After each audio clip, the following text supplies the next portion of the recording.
So let's look at two more examples. So for number 4, I have the absolute value of 10 minus m is greater than or equal to negative 2. So I see that I have a greater than or equal to negative 2. Anytime we have an absolute value with the answer being a negative, we need to check to make sure that is fine. Here it's saying that everything is greater than or equal to negative 2. Well, I already know that absolute value is always positive, so it's always going to be bigger than this negative number. No matter what number I put in for m, this is always going to be true because the absolute value is always positive. So in this case, my answer is actually going to be all real numbers. Now, if this said less than or equal to negative 2, that would never be true, and I would write no solution.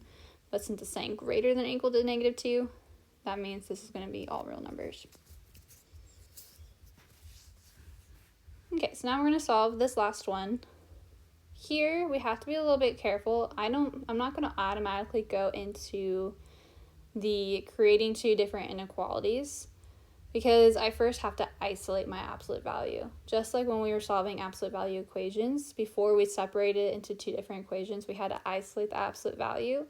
We have to do the same thing for inequalities. So I'm going to first subtract the 1 from both sides. Remember to always move what's being added or subtracted first instead of dividing by 4, because we have to follow the order of operations. And so that gets me 4 absolute value of 2x minus 5 is greater than 20. And now to get rid of that 4 in front of my absolute value, I can divide it because 4 is really being multiplied by that absolute value. So to undo that multiplication, I'm going to divide. And so I get the absolute value of 2x minus 5 is greater than 5. Now I'm going to go ahead and separate into two different inequalities. And so if we remember from up here, since this is a greater than, that means we're making an or compound inequality. My first step is I'm going to drop my absolute value, and I have 2x minus 5. I'm going to flip the inequality to be less than, and I'm going to change this positive 5 to negative 5.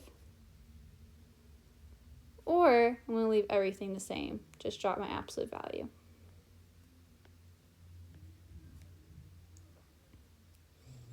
Okay, adding 5 to both sides, I get that 2x is less than 0, and then divide both sides by 2, and I get that x is less than 0.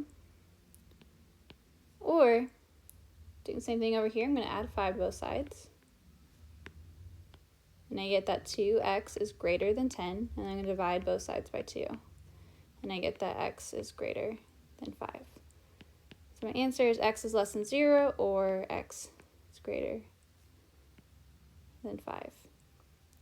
And if I want to rewrite that in integral notation, that would be negative infinity to 0, or 5 to infinity. And now to graph my solution. Both of these are strictly less than and greater than, so they're going to be open circles. X is less than 0, so I'm going to point my arrow everything less. X is greater than 5, so I'm going to point my arrow to everything more than 5.